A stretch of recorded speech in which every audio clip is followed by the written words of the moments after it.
Alright, now that we got this back in the garage, let's get this tarp off of here and see what we got. This is the Hobart welder from the Ready Arc video, the video I did on the other welder that had propane issues, and I couldn't get the tank, the liquid propane tank that it would run on. So I ended up selling that welder, and I kept this one because it has a gasoline Onan motor. Not a huge fan of Onan motors, but you know, we'll make this thing run. I did see this run about 2 years ago on starter fluid. It does look like, you know, everything's there. I have one thick gauged Stinger lead here and a very thin, or well, not very thin, but a pretty thin gauge ground, and the ground is maybe a quarter of the length of the Stinger. I'd say the Stinger's probably 35 feet. That ground cable might be 15, maybe 10 feet, but for testing purposes, it's fine. We're gonna use it just to see if this thing welds. I've never seen it weld. I should probably tell you that. I don't have any idea if this thing welds. So, right off the bat, you know, this thing's pretty crusty. This whole thing is falling off of here, but all the switches and everything move. I moved them, wiggled them around, and it does have quick disconnects on here already, so that's nice. But the first damage I noticed was this. When I picked it up, it wasn't like this when I bought it, but when I picked it up, this was hanging down and the porcelain's all broke off on this spark plug here. Looks like something yellow ran into it. Also noticeably, this is a Hobart, and originally this Hobart would have been white. If you look these up online, I did a quick 10-second Google search. These were white. I'm not sure why somebody would have painted it red, but you know, it is what it is. I highly doubt I'm going to take the time to go through and scrape and paint this whole thing down. But I think first things first, it's dirty, it's dusty, it's probably got a ton of spiders in it. Like I said, this thing's been sitting outside for like 4 months since that last video came out. So I'm going to go take this and get it cleaned off, pressure wash the leads, you know, clean it up best I can, clean up this motor, so I can get into, you know, maybe cleaning the fuel tank out, because I'm 100% sure I have to clean the tank and the carb and all that stuff. So let's get to it, and we'll get to pressure washing it.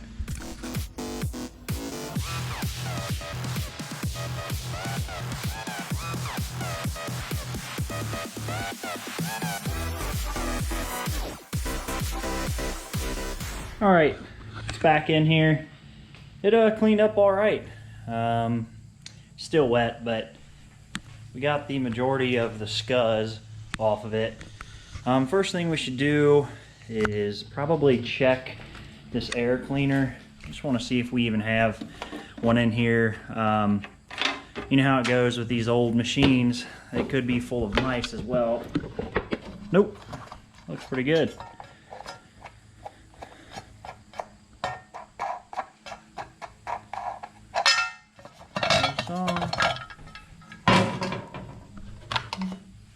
This thing still has the foam pre-filter on it still. That's surprising. I thought this thing was going to be chewed up. We'll run the vacuum through here, and let's see here. Does it clean down in there? I can't see. Doesn't look horribly bad. So the next thing we need to check is this fuel tank. I have a feeling this stuff's going to be bad.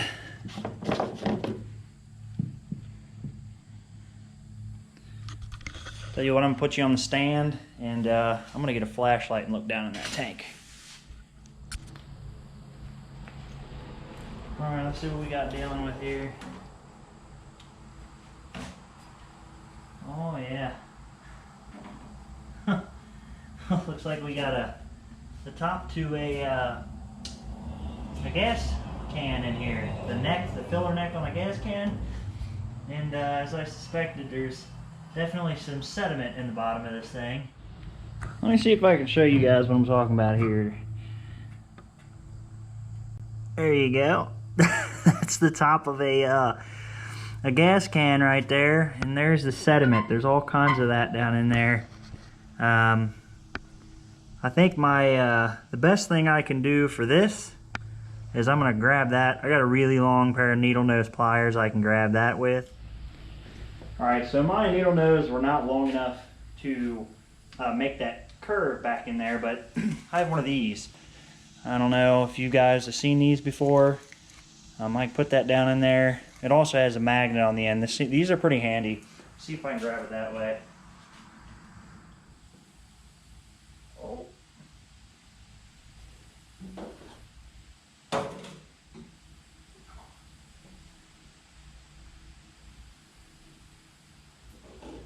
There we go. That's been in there for a while. Alright, let's get to trying to pump the rest of this old fuel out of here and get to cleaning on some of that. There's definitely little bits of stuff in here.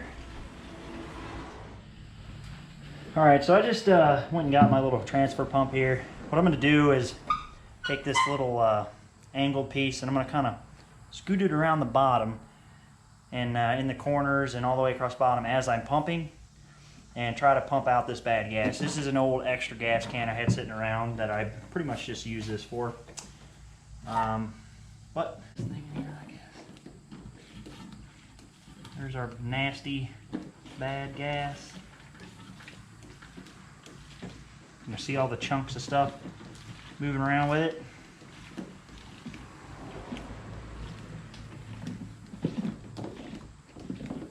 Let's get a lookie.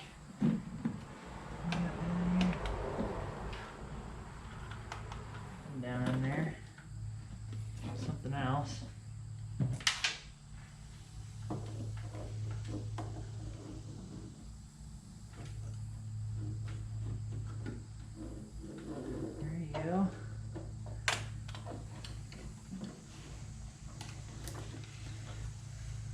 A stick.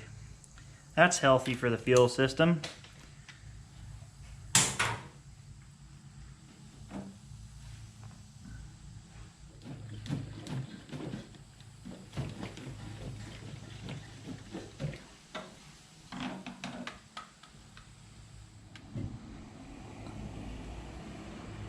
Oh yeah, much better. There's about 1/4 of an inch down in there. Oh man. Even back there it's looking pretty good. To tell you the truth, the trouble of going through and pulling this tank out is not worth it. I can just be diligent and making sure that I keep my fuel filter changed and clean. So as of now, I'm gonna call that good. I'm probably gonna try to pump a little bit more out. I'm gonna spend probably 5-10 more minutes just running that suction over it, but you know, you guys got the idea of what I did. So I'm gonna do that, and once I'm done there, I'm gonna fill it up with fresh fuel and call that good for now. All right, the very next thing I'm gonna do is, just real quick, is check this battery. I would like to know if this battery has any life left in it at all. So we've just got our super cheap Harbor Freight special tester here. We're gonna check. Just because they're cheap testers doesn't mean they don't work good. So this is showing me 6.7 volts. Yeah, that's not promising. So I'm gonna go ahead and stick the trickle charger on it and check our oil.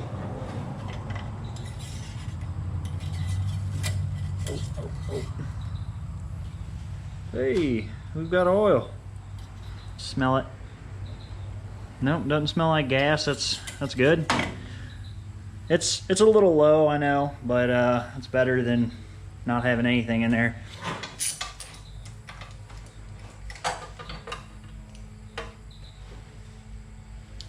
So that's what happened.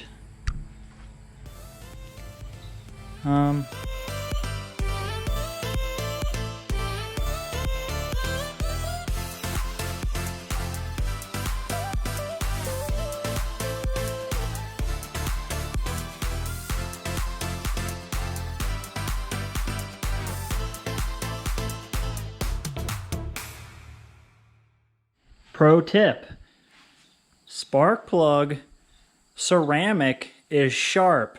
Don't be a dumbass and pick it up with your finger.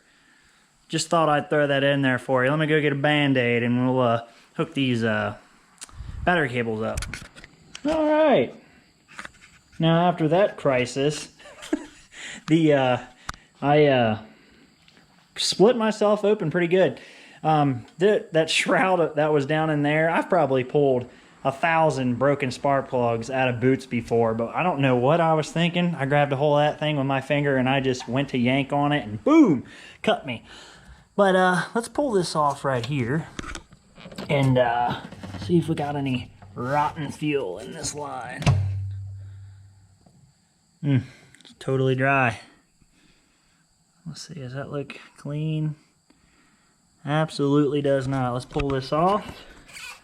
I'm going to go ahead and set you down, pull that off, and I'll slap the other one on. Now these fuel filters here are very stout, and they withstand vibration and they last a really long time. My only complaint about these is I can't see the fuel flow. So a lot of the time I can get one of these. They're cheap, but a lot of the time I can get one of these and snag them up in here, and I can really get a good look at my fuel flow so I can tell if I'm getting a fuel issue or not. So let's add some fresh fuel to this tank and put a little air to that, see if we can get some of this fuel flowing up in here, because I have a feeling this pump's going to be so dry it probably won't be doing any sucking.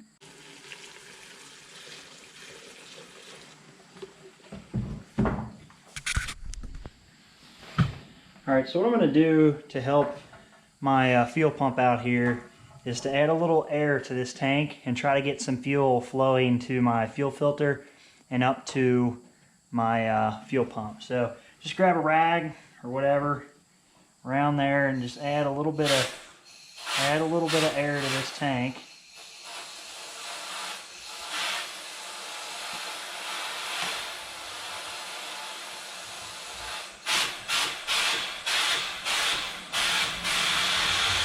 There's some fuel coming up now.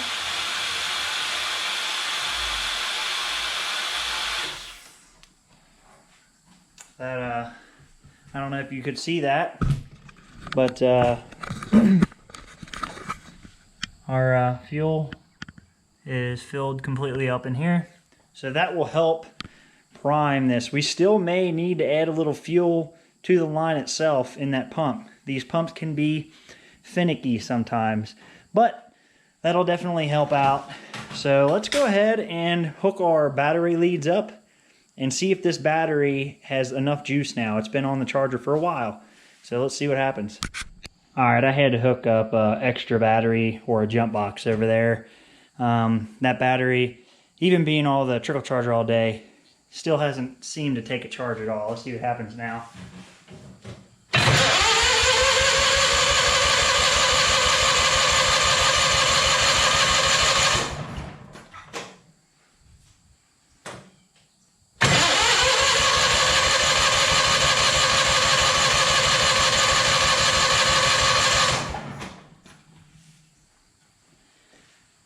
That's a promising sign. We're definitely needing a little fuel help, that's for sure. Let's pull this air cleaner off and dribble a little fuel down the carburetor.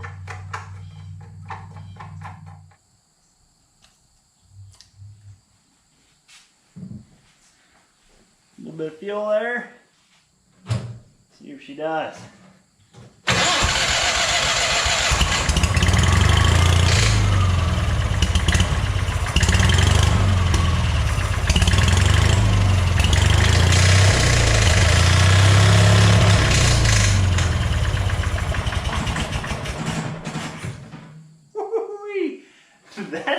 not sound good. I have no idea what that was. It almost sounded like there was something inside this fan shroud separate from the motor itself. Maybe inside the generator here. Let's grab a light here.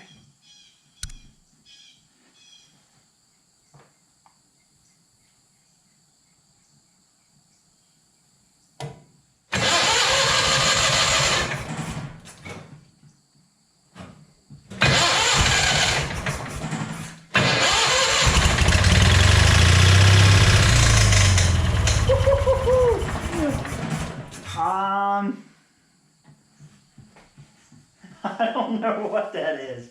That sound, I heard this engine run. I swear to God, I heard this engine run once before. I could not tell you what that noise is.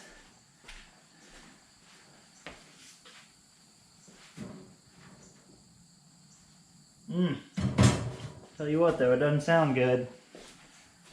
Try it again.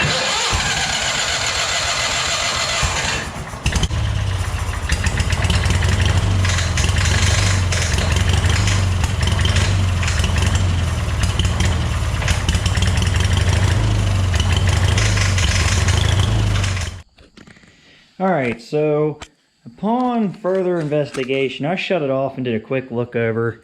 Where is it? Over here. I don't know if you can see that. Right down. Let me turn the camera sideways so I can fit it in here. See that bolt sticking out? Let me pull that out here. There was a random bolt sticking out of the fan shroud there. I'm hoping that was what was making all of that noise. Let's try to start this thing back up again.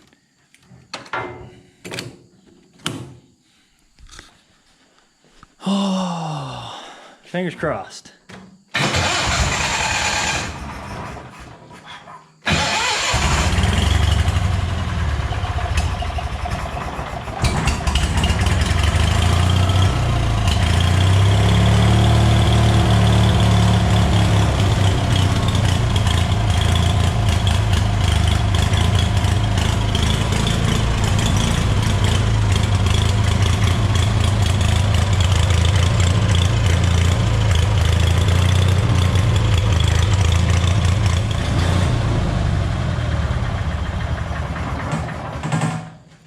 Alright, that was it, everybody. That had me really worried there for a second. But what I just showed you there was the choke.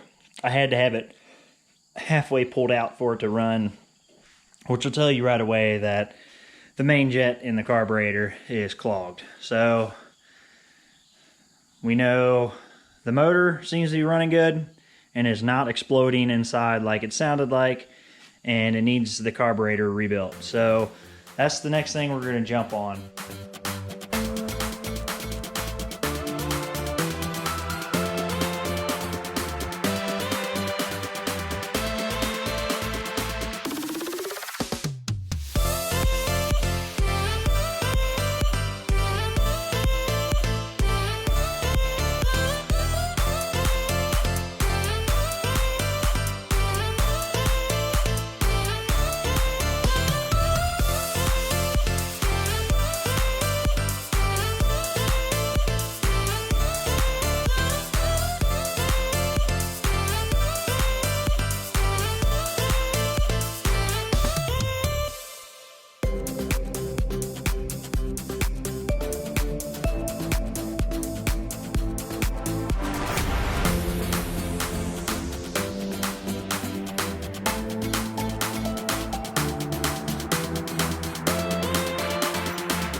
Alright, so what I did was take this top cover off.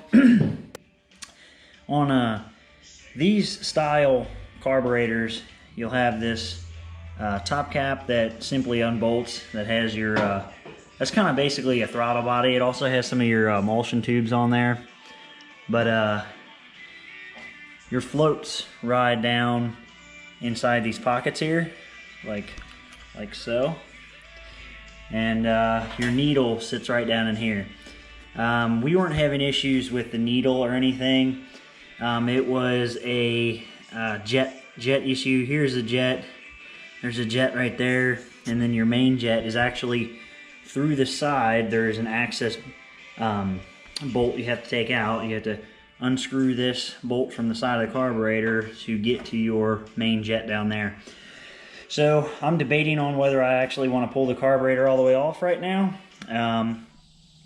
Okay, so we have our carb put back together here. New gaskets. I kind of went the lazy route on this carburetor where I didn't take it off. But I knew what it was doing was the main jet being clogged, and other than that it seemed to have been running fine. So what we're going to do, so after I clean the main jets, actually I replaced the main jet and the idle jet in a new gasket. What we're going to do is fire this thing up and listen to it run. I've never heard it idle up or idle down electronically, so I'd like to plug something in to see if our little plunger on the throttle works. So let's see here.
Alright, so we put the air cleaner back on, and I sprayed the throttle linkage down with WD-40. It seems to have started cycling with plugging my fan in and out. I haven't struck an arc yet with this welder, so let me start this thing up and see if we can get an arc going with the welder.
Those are 532s. That's a thicker rod. I've seen worse, but you know, this is 1/4 inch thick angle. So, you know, for a welder that I pretty much paid scrap price for, that's a deal. All right. In conclusion, we got the welder for cheap. We fixed it up and got it running. And it welds. So I'm not sure what I'm going to do with it yet, but for now I'm going to store it out here and get on the next project. Thanks for watching.